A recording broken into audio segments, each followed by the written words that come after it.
Your congregation is waiting on you to write that book that you've had in your heart for a long time, and I want to give you permission to do that.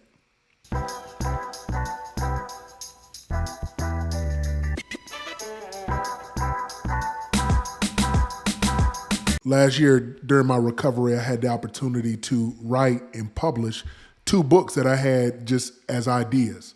This felt like such a risky thing. All kinds of fears popped up in my heart, in my mind.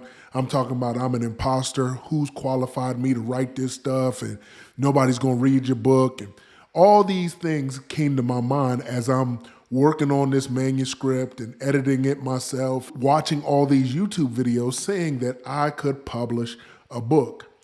Now, for many of us who are planting churches or leading congregations in inner city and urban communities, we know from experience that we don't have a lot of resources that are tailor-made for our community. We want to show them what it looks like to understand life, the scriptures, culture, all kinds of ideas, or maybe there have been sermon series that you've written, concepts that you've come up with, ways in which you want them to just be able to take this with them and pass it along. Because we don't feel qualified, we don't feel like we're a big enough influencer, we don't have enough followers, we don't have the credibility or authority to write a book, I'm telling you, you can. What I discovered is there's a whole world of people who are writing and self-publishing their books. If you are interested in getting your ideas out there, I highly recommend that you consider writing the book that you have in your heart. Let me lower the anxiety for you. I'm not talking about writing your life's work. You're writing your final masterpiece. Start out with the first book that you probably have in your heart. It's an idea, a concept, maybe a collection of sermons or a book that you've walked your people through and you've given application and you've given references and questions and things that they can reflect on, and it was transformative in people's lives.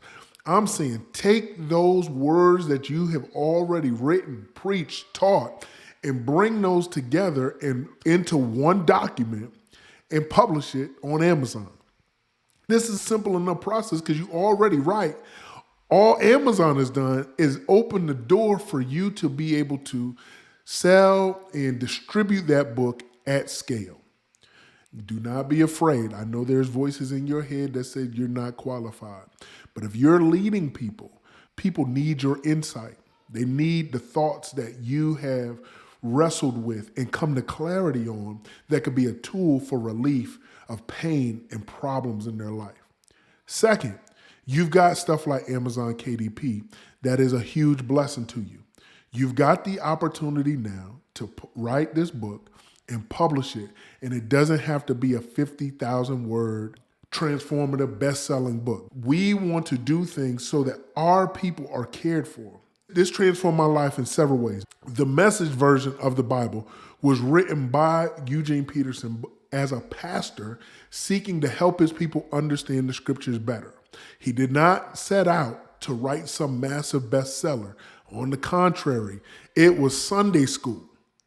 Many of us have taught youth, our leaders, and we've collected all these thoughts and we've compiled it all and in their language, use our specific references. Man, your people need that. And when we read the scriptures, we get the exact same thing. You get that, right? The Corinthians, the Colossians, Titus, and Timothy, these were letters, these were documents. He's not thinking about writing the bestseller of all time. He's literally thinking about a particular person and helping to alleviate some problems in their life. And if you're a pastor in the inner city, if you're caring for, making disciples, leading, people need to hear what you have to say.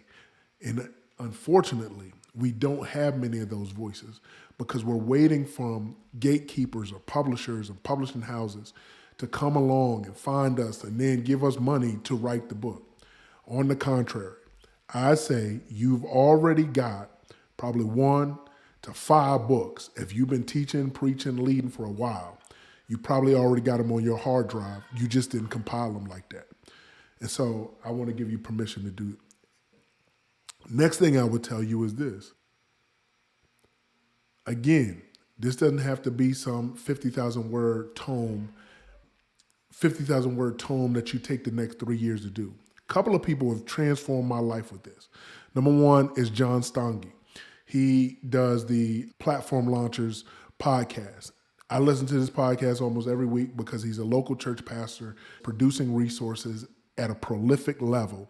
But he's rooted and grounded. It's not Craig Groeschel and Earl McManus and all this kind of stuff. He's a regular church pastor that I can identify with, and he gives you step-by-step instruction. The second is, and I got his book right here. The second dude that really impacted me is a dude named Chris Stanley. He's got a series of books about the mini book strategy.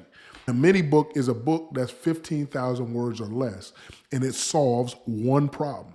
It's not an epic story, but many of our people, if they see a book like this, they feel like they can accomplish it. And I'm gonna tell you, it gave me permission to hit publish on my books. So my book, The Planter in Gotham, it's a 15,000 word book. But I was able to publish this and give it to leaders and guys that are in these communities that feel like, man, we don't have resources that are relatable, that I get or whatever. And these were just a weird idea I had. I've got access. I've got the ability to do it. And from these, I'm able to build, grow, and learn the process of writing, developing my voice, iterating, feeling a sense of authority and confidence in who God has called me to be as I get stories and letters and emails and text messages from friends and family members saying, yo, I appreciate what you wrote in this book. It helped me a lot. I shared it with my friend.